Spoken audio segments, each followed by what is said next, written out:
Hey, happy Friday, everybody. So, as you can tell by the picture with a little JFK peeking out the bag there, this is going to be a junk silver discussion.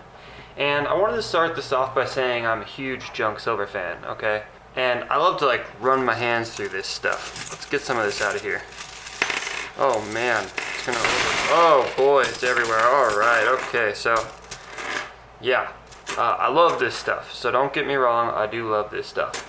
I like to feel it, fondle it, listen to it. That's the sound that only real money can make, alright? You hear that? And personally, I keep about 15% of my stack in junk silver. And as my stack grows, I'll continue to buy more junk. So let me just get it out there that I'm not bashing junk, and I do not want to convey the image that I think stacking junk is a bad idea. But there are some problems with junk silver, and I kind of wanted to point them out today, just to stir the pot of discussion and to hear what your thoughts are about it. I also want to state as a disclaimer that in this discussion I'm going to be referring to non-numismatic coins, okay? So this discussion will not apply to coins that happen to have any sort of collector's value or high premiums. We're talking strictly about the junkiest of the junk, just like what I have here.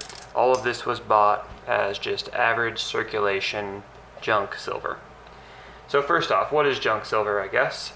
Junk silver is all constitutional circulated coinage that contains silver. I'm not going to be counting Morgan dollars, peace dollars, big coins, crowns, anything like that, because those tend to have numismatic potential. But instead, I'm going to be talking about 90% silver that includes things pretty much pre-1965 in the United States, and their analogs from around the world, such as the 80% silver in Canada. So, why might you want to stack junk silver? There's a few great reasons why you might want to stack some junk silver. There are fractional sizes, making them good for barter, for smaller purchases in a world where an economic collapse has occurred. They have a low premium, they're government issued, which makes them extremely dangerous to counterfeit, and they're exempt from capital gains taxes. They're recognized around the world and can be handled without worrying too much about the condition of the coin, as you can see. But why might junk silver be a less than ideal way to weight your stack? There's a couple things. So first, junk silver is not pure. It's 90% or less, and therefore contains copper and other impurities that are generally used to strengthen the coin, protecting it from wear and tear during its life of circulation. In an event where a high industrial demand determines the price of silver, these coins would need to be melted down, the silver separated from other impurities and base metals, then purified in order to meet the industry requirements of 4/9 fine silver. This will make junk silver less than ideal because of the extra work required to meet the industry's expectations. It's much easier to just melt down a 4/9 fine bar or a 3/9 fine bar and turn it into something that the industry can use than it is to try to convert junk silver over to a usable product. Also, in this scenario, where industry standards dictate the price of silver, the silver will be bought by the ounce, not by the dollar face value that you purchased it. And as we all know, junk silver has a fair amount of wear and tear that it's seen over the years, and in my experience, up to 7% weight loss in some coins, such as the Mercury dime or barber coins. Other potential problems of junk silver is that people, especially preppers, favor junk due to the fractionality of the coin, which is admittedly a fantastic argument that you won't want to spend an entire ounce of silver on a sandwich or a bottle of water or something like that, and you might need something fractional to barter with. But the real issue with this argument is that the silver content of junk silver to us, stackers, preppers, coin collectors, is obvious. But it's not that obvious to the rest of the world. It's not that obvious to your average person of society.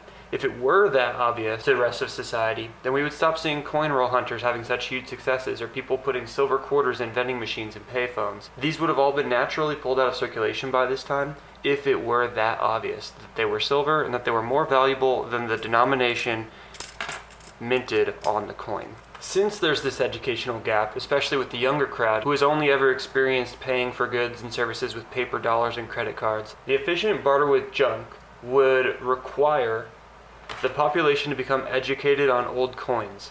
They would need to know that a pre-1965 quarter has 90% silver, that a war nickel has 35% silver, that a silver Canadian dime is 80%, and the vast variety of other coins that range from 50%, 92.5%, 72% silver content. That's a lot of information for people to learn and digest in a short period of time, And in my opinion, this will lead to distrust in the bartering system, and people would likely be more comfortable trading for bullion with the purity written directly on the coin or bar. And this is only because it's much easier to teach an entire population how to test if the silver is real than it is to give them a crash course on the various levels of silver content in the thousands of coins minted over the last 200 plus years. Now, I know that there's going to be some arguments with this, and I might be playing devil's advocate here a little bit, but I just wanted to point out some of the flaws in the pro-junk argument, and how maybe in the future these coins won't fulfill the same role that they were expected to. And all that being said, I still stack junk silver. In fact, it's one of my favorite things to stack, but I stack it because it has a low premium, it's easy to obtain, and I can run my hands through it. I don't feel that bad about it.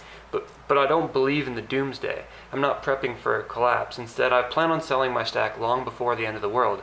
And if the end of the world is coming, I'll just swap this stuff out in the beginning phases for fractional bars or something like that. Something that will be easily traded with somebody who has no idea anything in the silver world. And here's an example, I guess. A little 1 ounce bar. I could trade this for something cool like, I don't know, a meal for my family or protection or something like that. And then here, say I only wanted to buy a sandwich and a glass of water or a bottle of water or something. I could break this apart and I could sell it, or I could barter with it. And basically, all I'm trying to say is this is obvious to an idiot what it is. This, not so much. This requires me to teach them about the history of the coin. And that is not something you're going to be able to do to everybody. You're going to be able to do that to a lot of people, and you're going to have perfect bartering situations, but you're not going to be able to convince everybody that you're not a liar. So thanks for watching, and let me know how much you hate me now in the comments below. And I really do expect to get some good comments, some bad comments, and all of that kind of stuff. But I'm more interested in how you feel about this, and maybe can you change my mind? Thanks.